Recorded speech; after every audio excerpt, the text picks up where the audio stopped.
Uh, hey there, everyone. Thanks for joining my live stream. I'm currently waiting for some viewers to join right now.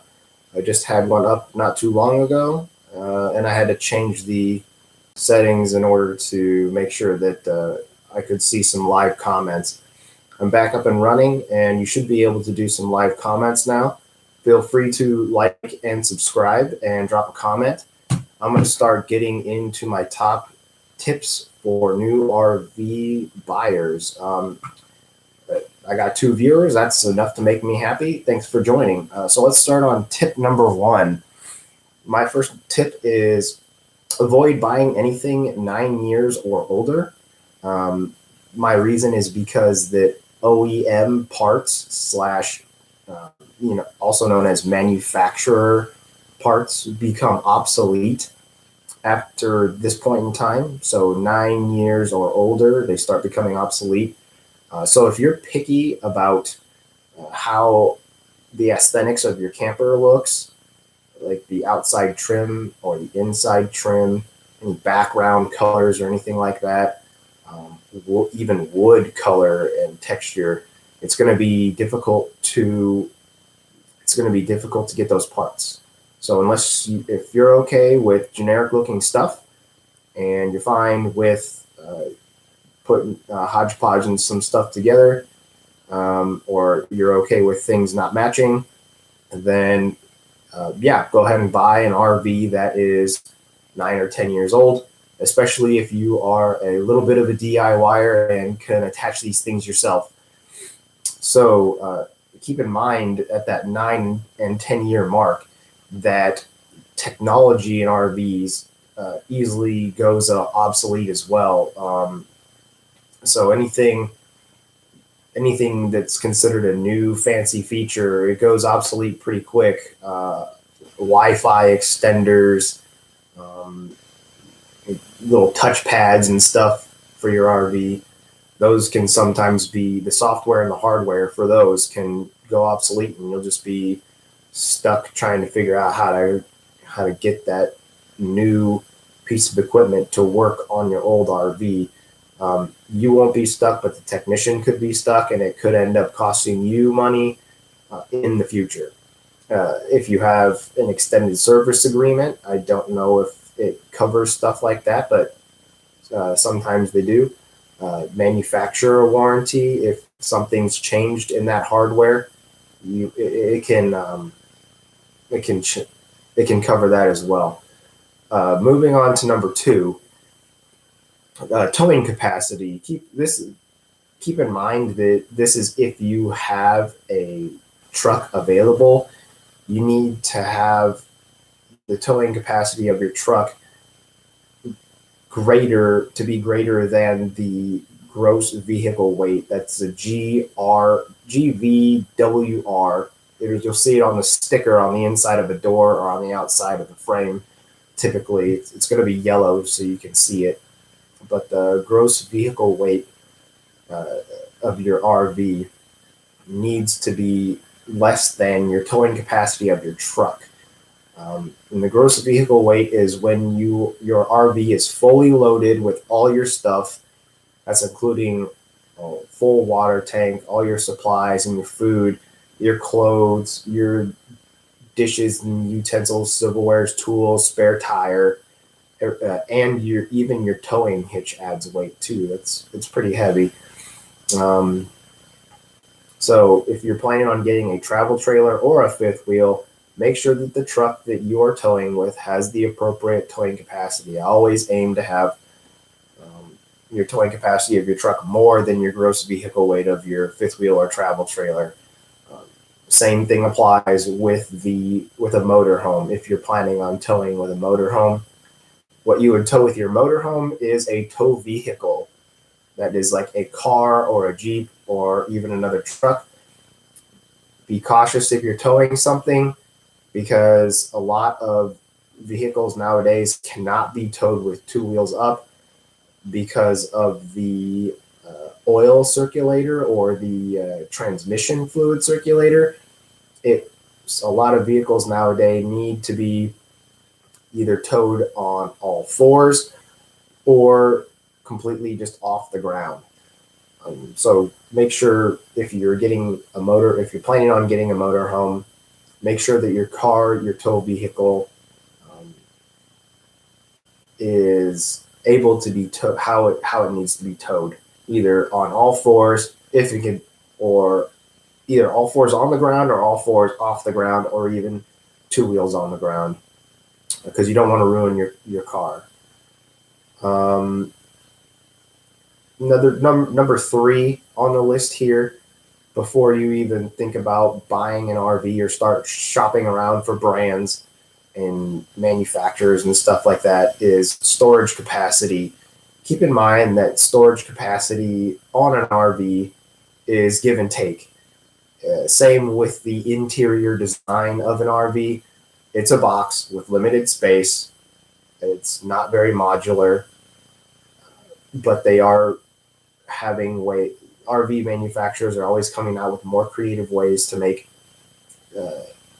furniture convertible for multiple purposes. But your storage capacity, if you have, is important to know if you have hobbies and you need specific supplies and what size they are and how much of it you need.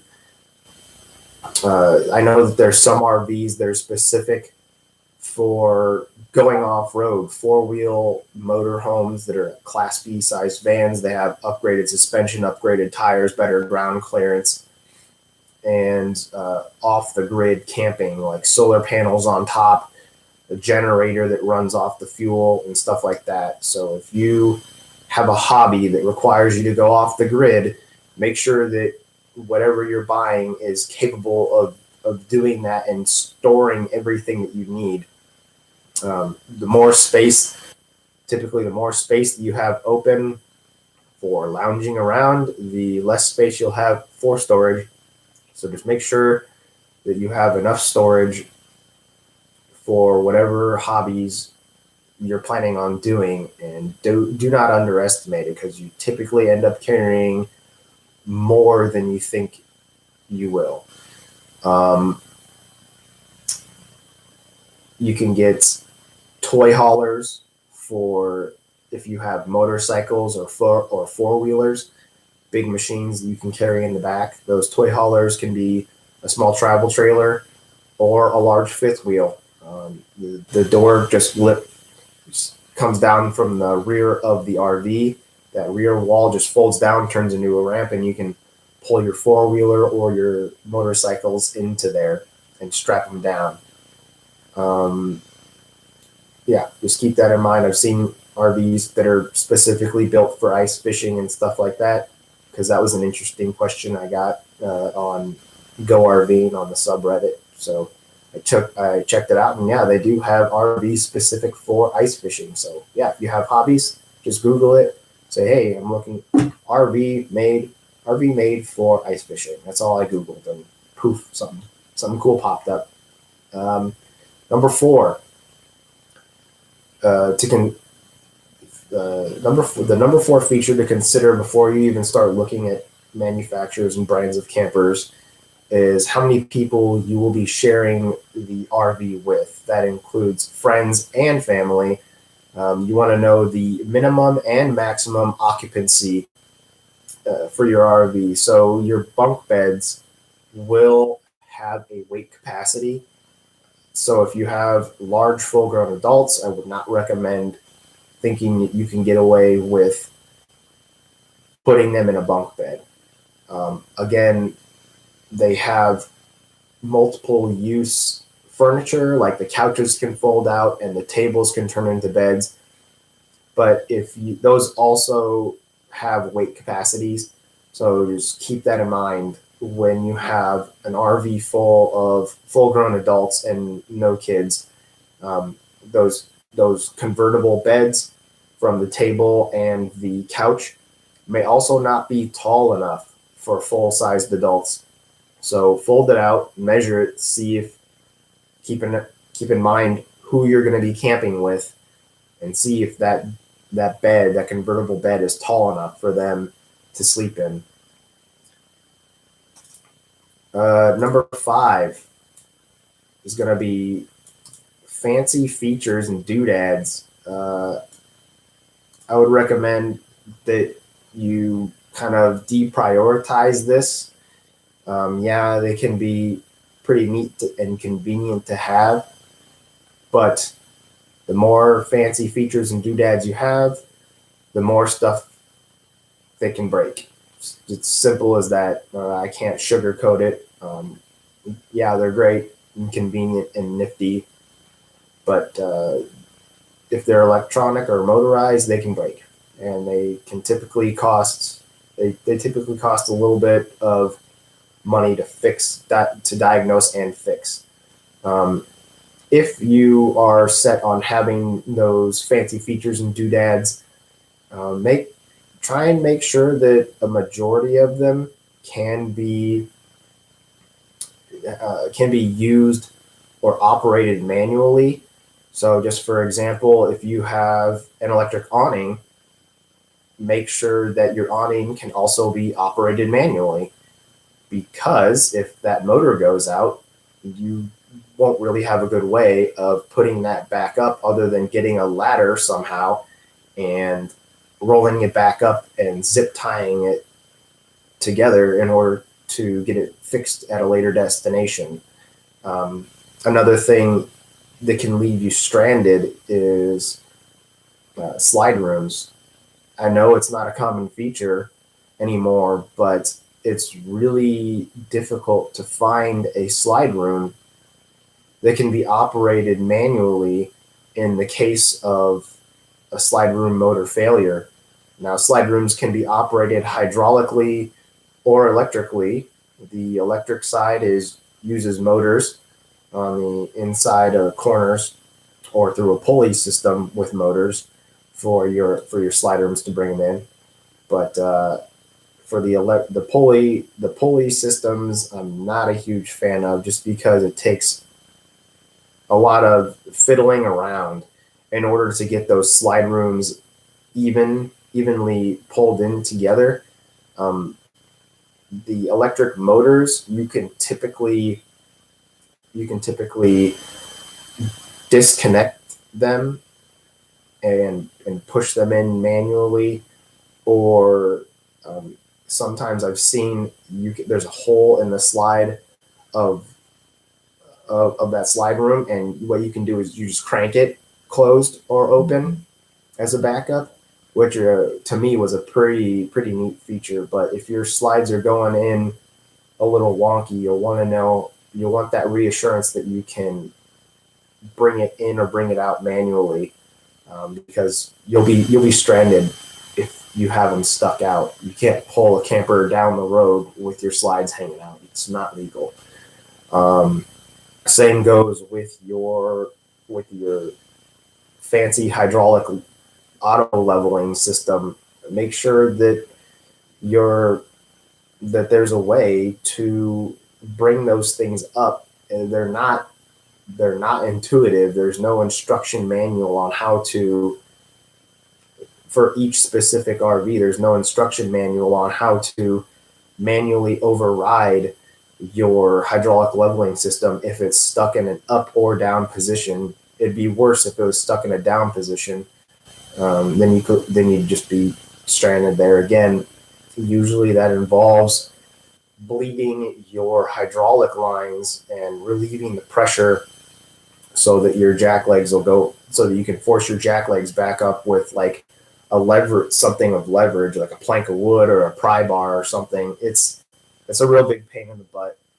So that's why I always try to get things, as many features as manually operated as possible. You can have landing legs and manually stabilize and level your own camper with just planks of wood or leveling blocks, something like that. You don't need to have a $5,000 system in order to level your camper.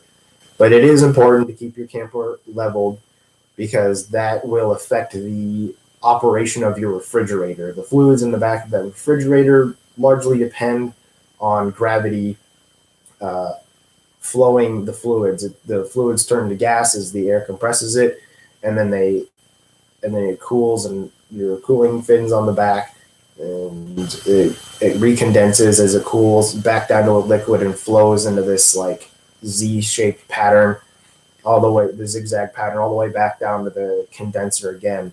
So if your camper is not level, it can affect the efficiency of your refrigerator, and it may even cause it to stop working. Another thing you should consider, number 6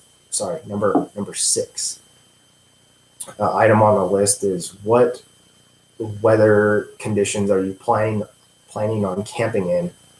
If you are planning on using your RV year-round, you should check the R rating, which is the insulation rating for cold temperatures. Typically the higher number R rating of your insulation, the better the insulation will keep the cold air out and the temperature regulated inside of your RV. For cold temperatures, you need to make sure that you find an RV that is truly rated for camping in freezing temperatures, and that is not very common. Most RVs will say that they have a polar package or is suitable for 4 seasons camping or something like that. But until you actually dig into the specifications of what that RV actually contains, which is the insulation rating, if the underbelly is heated, if the hot water lines run along the cold water lines inside your RV, where the water lines are located. Sometimes they can be in the subfloor, sometimes they'll be in the underbelly. Obviously, all that plays a factor in whether or not you risk your risk tolerance for your pipes freezing. And we all know that frozen pipes are not a good thing. So if you have a sealed underbelly, make sure that if you're planning to camp in cold temperatures, that there's some sort of heat being forced into your underbelly to keep your pipes from freezing, and there is some sort of temperature regulation in that underbelly or in the subfloor. Now, obviously, the more complex and weatherproof your RV is, the more expensive and complex it will be to repair those water lines. So just keep that in mind. The tougher your RV is built to withstand inclement weather conditions, the more difficult it will be to access those lines to repair. And also, on the flip side of that, if you are planning on camping in extremely hot weather conditions like Arizona or Texas, make sure that you have 2 air conditioners at least, and that will require a 50 amp service because your RV air conditioners typically consume on average on an average day 13.5 amps, I think it was, and on really hot days they consume 15 amps or more, 15 amps and more. And if a lot of other factors can play into how many amps your air conditioner draws, if your cooling fins are straight, if your cooling fins are dirty, if your AC cover is black or white dissipates heat better. And another thing is the age of your air conditioner. The compressor might have to work harder the older it is. Keep in mind, a lot of air conditioners on RVs are not refillable units. So if you're planning on buying used, you might want to check and see if a local RV repair shop can tap a cooling line inside of your RV air conditioner in order to refill it, because that is a custom job, and RV dealers typically do not refill AC cooling units. What they do is just pick them up, replace it and throw the old one away. Is it wasteful? Yeah, but it's much less time consuming for RV dealers, and it's less risky too, just because it takes a special skill in order to actually tap into an AC cooling unit and refill the coolant in it. But they recycle those ACs at the scrap yard, so hopefully it's not too terrible for the environment. Again, you'll need, if you're planning on camping in super hot temperatures, a better insulation rating keeps your inside temperature regulated better. You want 50 amp service with 2 ACs, and that should keep you pretty good. The hotter it is outside, the hotter your inside is going to be too. Your ACs on a camper can only do so much, but those two factors are gonna be pretty big when it comes to being able to camp in those hot conditions if you don't like being hot. Number 7 on the list. 7. You need to have an idea of where you will be camping most frequently. If I recommend buying locally from a dealership that has a service center, because if you plan on camping in that area, it's nice to have that safety net of saying, hey, I bought my RV here, such and such is wrong with it. I'm your customer. I bought it from you. They typically will give you more priority than Joe Blow off the street who bought their camper third party from somebody, and that person worked on their RV and modified things and worked around some wiring and stuff like that, because they're familiar with the camper that they sold, and they know how to work on it and fix it and repair it, and they're more likely to give you priority if you bought it from them. So if you plan on buying an RV, I recommend buying locally from a dealership with a service center. Also, after 1 year, the manufacturer warranty wears out. So highly consider purchasing an extended service agreement.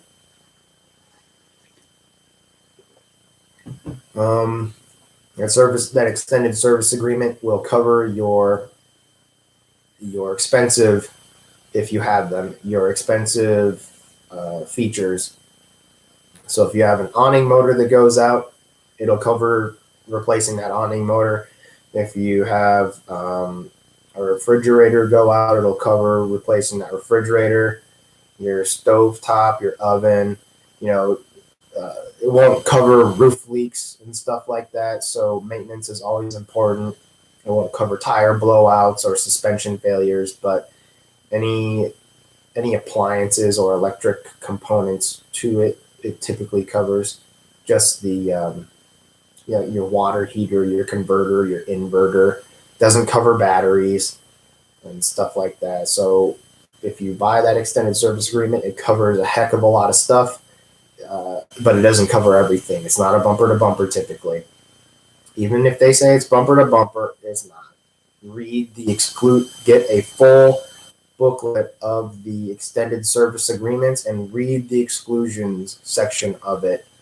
It's super boring and it'll put you to sleep, but it's really important to know what an extended service agreement covers and what it doesn't, because even the manufacturer warranty doesn't cover everything. And after that 1 year, manufacturer warranty typically won't cover anything unless it's a clear defect in what the manufacturer did. That's really hard to prove, so you might as well get the extended service contract to cover your butt. It can save you thousands and thousands of dollars. I used to work on extended service agreements, and I saved customers a lot of money, like $27,000 on one motorhome. So just be aware that those extended service contracts can pay for themselves. Typically, the more expensive your RV is, the more your service contract is going to cost. but it's worth it in my opinion. Have an idea of where you'll be camping. To further extrapolate from that, you'll need to know if you are going to be dry camping or boondocking, or just camping up or hooking up to city connections like city water and city electricity from an RV park or a state park where you can pull your RV and just hook everything up. If you plan on boondocking or dry camping, you'll probably need a generator or the ability to be self-sufficient. I've seen some people go all out with their solar panels, water tanks on the roof, big generators, extra fuel, extra tires in case anything goes wrong.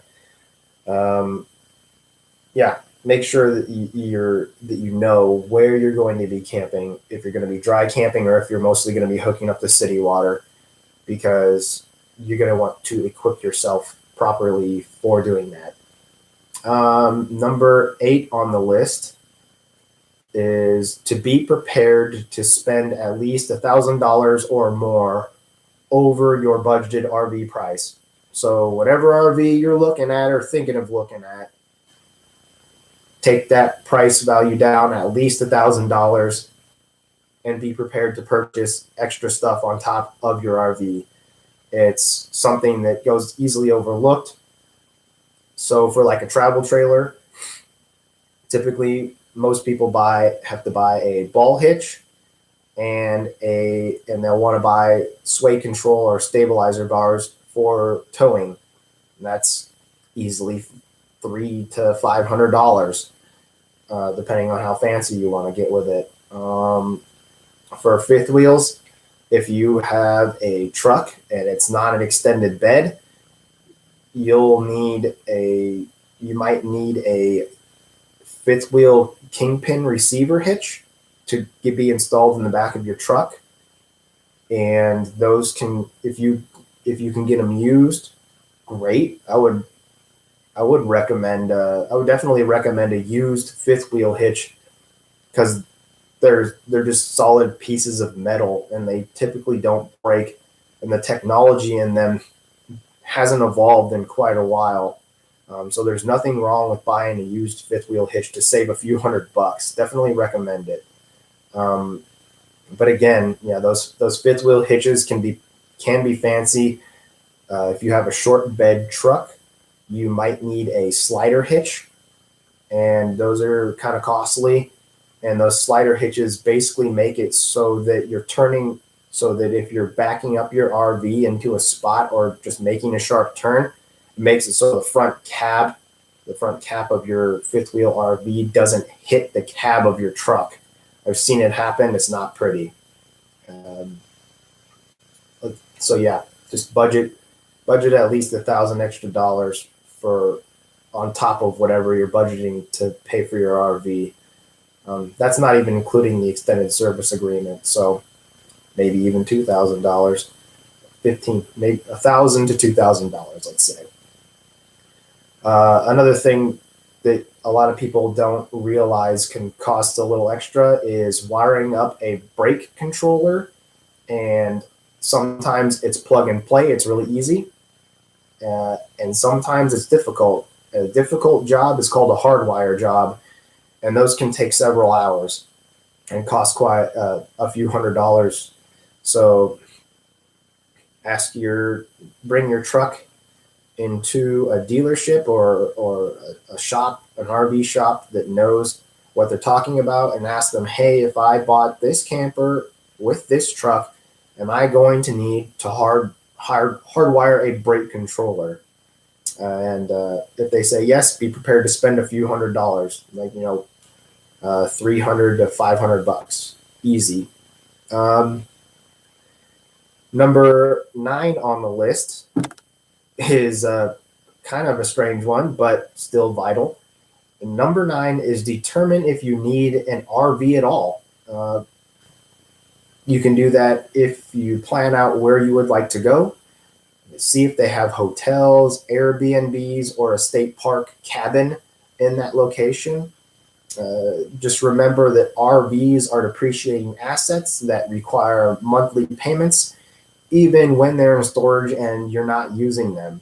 So you have to ask yourself and calculate, will the monthly cost be financially advantageous for you? And just keep in mind that RV campsites typically range from $30 to $60 per night, but I've seen them go to $100 or more. That's like $1,200 for a month if you plan on camping in that campground for a month, long term. But yeah, just make sure that you're actually going to use your RV, because there's nothing worse than buying a nice toy and not being able to use it, not having the time to use it. I've seen it happen way too many times. And on top of that, make sure that you have a place to store it. Storage costs money too. So you have your storage costs, you'll have your monthly payments, you'll have your camping space fees, you have your gas. Just keep in mind, all that adds up when you own an RV.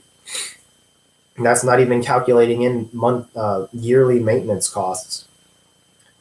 On average, I would say RV maintenance costs around $500 to $1,000, depending on how fancy your RV is. So add that into your budget too.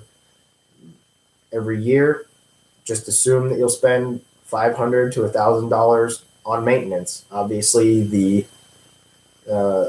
more basic your RV is, the less fancy features it has, and the more manual operational equipment that it has, the less expensive it'll be to maintain. Again, and do that stuff. If you have a camper and you're doing that stuff, make sure to schedule a time in the winter to have that stuff worked on and paid for by manufacturer warranty or an extended service agreement. So that way, when it's done, you know that it's ready to take out camping for when the weather starts getting nice. Item number 10 on the list, and the final item I have, is consider renting an RV. Dealers typically rent Class C motorhomes between $750 to $2,000, plus a safety deposit, depending on the time frame you're looking to rent. So I would say they typically range from 3 days to a full week. Look for that type of range. The advantage to renting from a RV retailer is to practice your turning radius, getting used to the turning radius of a motorhome. A lot of people are scared to drive a motorhome because it's 32 feet long, and it does have a little bit of a learning curve when it comes to getting used to how wide it actually turns.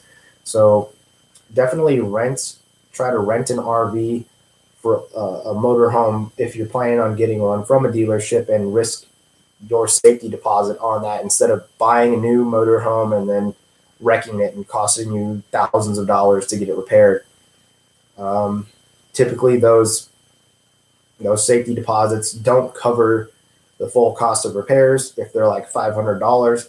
So you're walking away with the peace of mind that unfortunately that risk is on the dealership, but you damage their property instead of yours. It's kind of you're going to lose that safety deposit, and obviously if you wreck it, yeah, you're not going to get it back, but you can take comfort in knowing that it wasn't your RV and you didn't lose thousands of dollars fixing your camper up yourself. And it'll be an expensive lesson learned, but it's a lot less expensive than wrecking your own. Another way you can rent RVs is by checking out rvshare.com.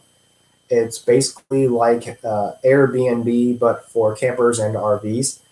Basically, I've seen prices a lot. This is where you can get travel trailers and stuff. You can rent travel trailers, fifth wheels, and motorhomes here, all for a pretty reasonable price. I don't know what kind of attachments for liability are on there because I've never used the service myself. I'm going to do some further research and see what the customers are liable for, the renters are liable for, but it seems like a pretty great platform that's picking up steam as far as how many people are using it to rent out their RV. Anyway, that is my full list. If you have any questions or comments, feel free to add them to the live video and I can answer them in the comments or add them in another video. Thanks so much for watching and have a great day. Oh, also, don't forget to like and subscribe. Thank you.